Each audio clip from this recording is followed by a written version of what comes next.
Want to make a switch to AMD's AM4 platform but your mama won't let you? Just buy this with your lunch money. I'm talking about the new APUs law, Apu Den.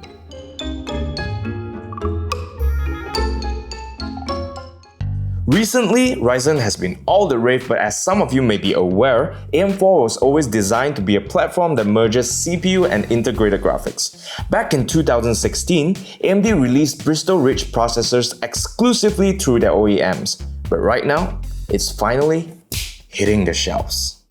While these may be the most powerful APUs that AMD has ever made, AMD states that Bristol Ridge chips were never devised to be the next big thing. Instead, they're here to offer more affordable options for processors under 500 ringgit or $130. Here's the full lineup of AMD's 7th generation Bristol Ridge processors. There are a total of 8 APUs and 3 CPUs, all built on the same laptop parts that were launched in 2016. To enable full-on APUs for desktops without rehauling the original design, AMD utilized the updated 28nm process from TSMC to tweak the microarchitecture. It should be noted that every processor with an E in its name has a TDP of 35 watts instead of the usual 65. I would imagine that these processors to be a lot less powerful than their non-E counterparts. Today, we're gonna check out the A10-9700E and A8-9600. The A10-9700E is priced at 399 ringgit or $97.31, while the A8-9600 is only 299 ringgit and 69. Well played, Amazon, $69.13. That's quite a lot cheaper than the current AM4 low-end king, the Ryzen 3 1200, which retails for 519 ringgit or $109 US. Haha. To gain a little more insight on specs, let's briefly compare our new APUs to the Ryzen 3 1200 and previous generation APUs. Both the A10-9700 and A8-9600 have a total of 4 threads made of 2 modules that consist of 2 incomplete cores each. The A10 has a base clock of 3 GHz and a turbo of 3.5 GHz, while the A8 has a base clock of 3.1 GHz and a turbo of 3.4 GHz. In terms of cache, the new APUs have an improved L1D cache but smaller L1I and L2 cache compared to the previous generation. They also sport an upgraded dual-channel DDR4 controller that supports up to 2400 MHz. In terms of PCIe support, these new APUs only have a single PCIe 3.0 x8 for graphics, which makes the second GPU slot on most X370 motherboards useless.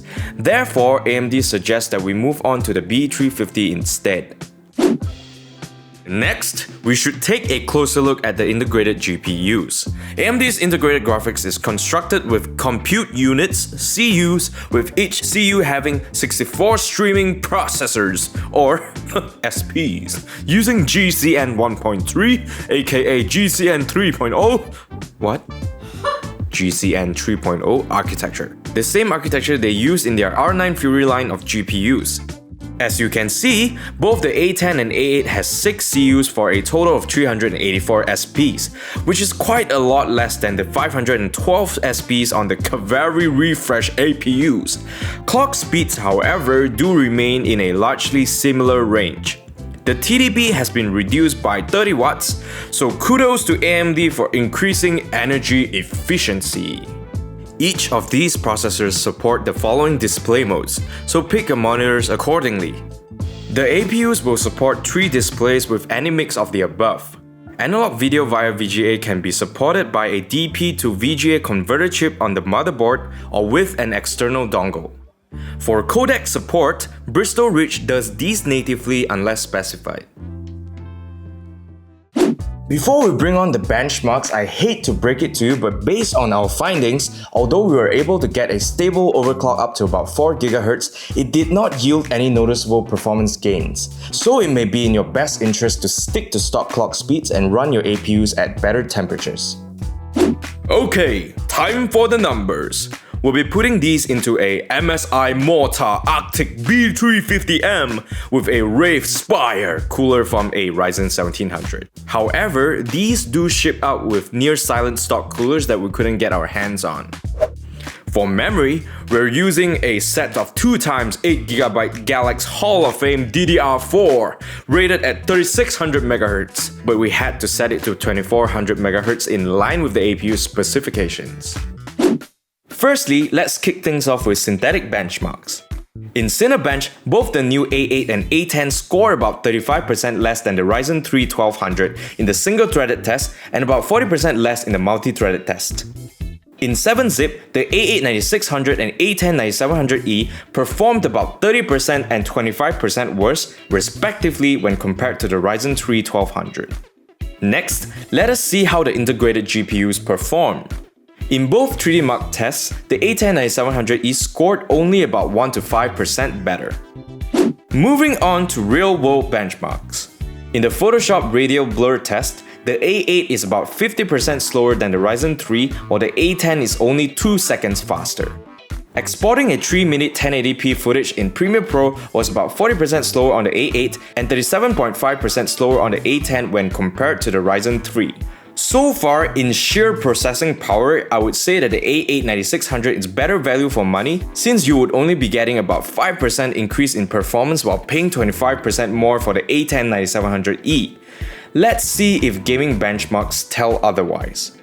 In CSGO, the A10 performed 12% better in the low preset and 16% better in medium. In Dota 2, we saw a 5% increase in FPS on the A10 in low settings and 42% more FPS in medium. To humor some of you who kept asking, we were able to get the APUs to run PUBG at a less than cinematic 16 and 18 FPS on the A8 and A10. You'll have to spray and pray and hope that your bullets don't stray.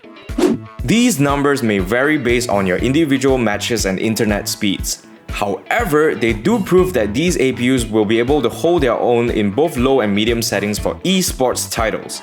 If you're looking to run AAA titles on the other hand, please go get yourself a dedicated graphics card. I mean, you can't buy a Concho and expect it to run like a Ferrari, right? Well, as you can see, the AM4 APUs are not leaps and bounds ahead of their predecessors. They are, however, the cheapest way for you to enter the AM4 platform right now. Also, the integrated graphics should allow you to pwn some noobs in esports titles up to 1080p. That's all, folks. If you have any questions regarding the APUs or the AM4 platform in general, please leave us a comment down below. If you liked this video or if you thought Limpe was pretty funny, please give us a like and subscribe. And we'll see you next time. To my fellow Malaysians, Selamat Hari Merdeka. Now go home and watch some fireworks with your family and friends. You know, instead of sticking here at YouTube. Well, if you like to stay and watch more videos, just subscribe to our channel. That's fine too. And then we can go watch some pew pew pew.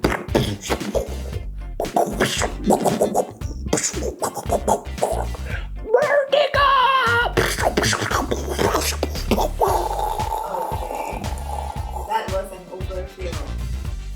Overkill.